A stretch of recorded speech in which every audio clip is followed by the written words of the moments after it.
As far back as I can remember, I always wanted to be a gangster.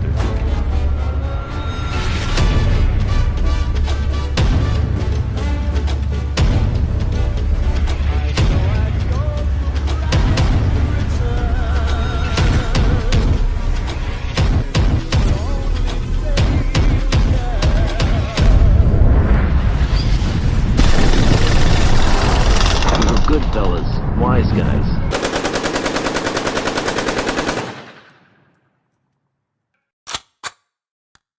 Christmas Eve, 1988. 5 members of the Gambino crime family, which included both John Gotti Jr. and Mikey Scars DiLeonardo, accompanied by their sponsors, would make their way from the Bergen and Ravenite social clubs to the apartment of fellow Gambino member Joseph Joe Butch Corral, where they would be met by Sammy The Bull Gravano, who would be lead chairperson during their ceremony to become made men, which is considered to be one of the highest honors in Cosa Nostra.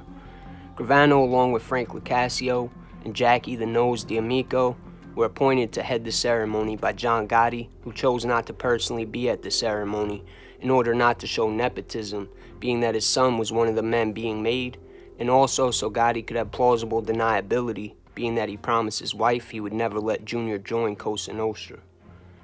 Junior would be picked up from the Bergen by both Bobby Borriello and John's brother Gene Gotti on the morning of Christmas Eve. Bobby would stand as gatekeeper outside of the apartment on behalf of Junior, and Gene Gotti would act as Junior's sponsor during the ceremony. Mikey Scars would be picked up from the Ravenite by Jackie the Nose D'Amico, who was there sponsoring Scars. Upon arriving at Corral's apartment, men being made would patiently wait until they were called in one at a time by a knock on the door, while the sponsors, other captains of the family, and men chairing the meeting took seats around a table which would display a picture card of a saint, a box of matches, a needle to prick the men's finger, as well as a gun and knife, a tradition long used by La Cosa Nostra. According to both Scars and Junior Gotti, Junior would be the first one up to be made out of the 5 men being made that night. After hearing a knock on the door, Junior made his way to the table in a dim-lit living room full of around 12 Gambino wise guys, which included 5 empty seats for the new inductees, and would first be asked to sit by Gravano, who was being speaker that night, and then asked if they knew why they were there, to which the men are supposed to reply by saying no, even though they very well did know why they were there. Mikey Scars made a great point when discussing the ceremony, stating that the first thing they ask you to do in that life is lie.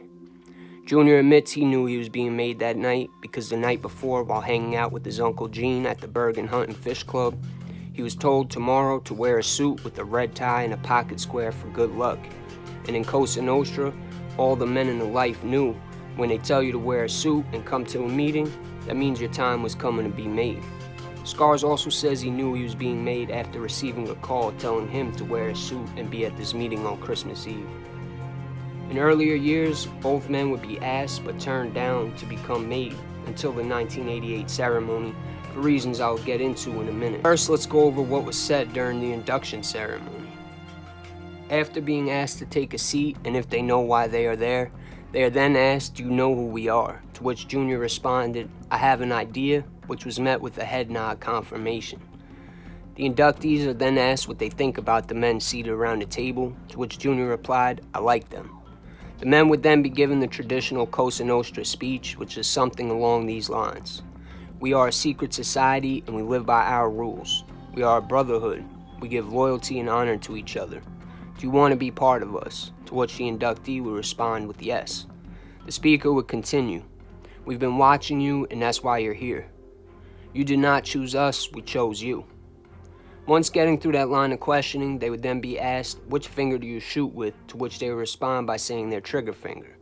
Gravano would then say to Junior and Scars, "I'm going to prick your finger with a needle," and the men would then drop the blood on the saint's picture, and the saint would be lit with a match and placed in the inductee's hands until the saint burned to ashes, while repeating Sammy's words, "If I betray this oath of omerta, may I burn in hell like the saint." Once completed, the captains around the room would explain the rules that were punishable by death if broken. A different captain stating each one of the rules. No dealing drugs, which Scars noted is being told to you most likely by a man who deals drugs. No dealing in stolen stocks and bonds. No types of relationships, with any members of another made man's family, no car bombings, never raise your hand to another made man, and if you are ever sent for, do not bring a weapon with you. After all the steps are completed, the newly made men are congratulated with the kiss on the cheek by all the captains present around the table. They would then lock hands around the table while the host would say, "What happens in this room stays in this room," in Sicilian. All the guys are then introduced as captains to the other captains after being told who their representante or boss was, which in this case was John Gotti, and then the men would be informed of the names of the other men who represented the other 5 families in Cosa Nostra, although they still had to be formally introduced by another made man as amico nostra, or a friend of ours.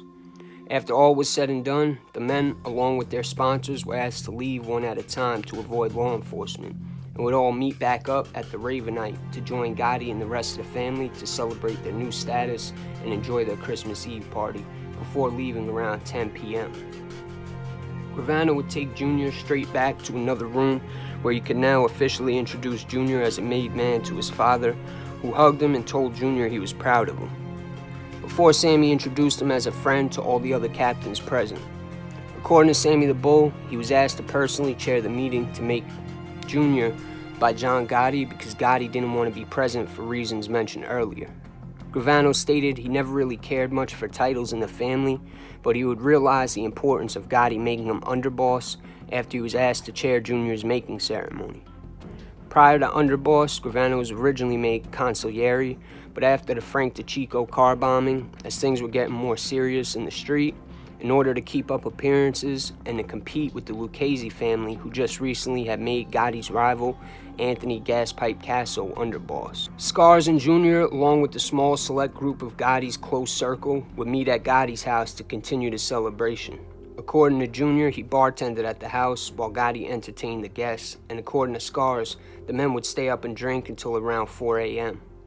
In between leaving the club and going home, Jr. would stop at his godfather Angelo Ruggerio's house so he could be introduced as a made man, being that at the time Ruggerio was confined to house arrest while out on bail, prior to him being shelved by Gotti. Jr. was asked in 1987 if he wanted to be made by his uncle Gene, to which he reluctantly responded by telling his uncle he would let him know.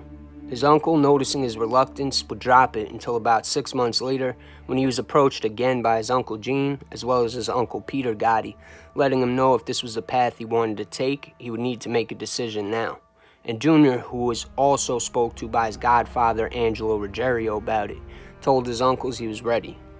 In an interview online, Mikey Scars also talks about how he was proposed before he was actually made as well, but was turned down following his brother's murder for being involved in the drug business. He claims he was proposed multiple times from the late 1970s up until his ceremony in 1988. Scars stated he was very proud after the ceremony to finally receive the honor of being made in Cosa Nostra, a secret society which DiLeonardo's family has been part of dating back many years, but went on to say that looking back on it now, the ceremony is full of hypocrisy. From the no drug dealing rule being broken by most of the men in the life to cooperating when they're caught after swearing by the Code of Omerta. Mikey Scars DiLeonardo was proposed after being told by Jackie the Nose D'Amico, if you want to be recognized by Gotti, you're going to have to spend time around him, because he only messes with the people he knows and sees. In Mikey Scars' words, he would later in life be told by Gotti, if I don't see you, I don't know you. And according to Scars, after being around John Sr. more and more, Sr. developed a liking and a certain level of trust with DiLeonardo, something Gotti would probably later come to regret after Scars would testify against Gotti Jr. multiple times and testified against other members of the Gotti family. According to articles online, Scars decided to become a government witness after being shelved in 2002 following an indictment where Scars was being charged for the murder of a man named Fred Weiss, as well as witness tampering, labor racketeering, extortion, and loan sharking. Scars claims following the indictment and after helping assist Jr. with being boss of the Gambinos in Gotti Sr.'s absence, his flow of money from the Gambinos was cut off, and when he asked why, he was told it was because he was robbing the family. After Scars denied the claims and sent a message back stating, I don't remember dying or going to prison. I might come home one day. He was shelved.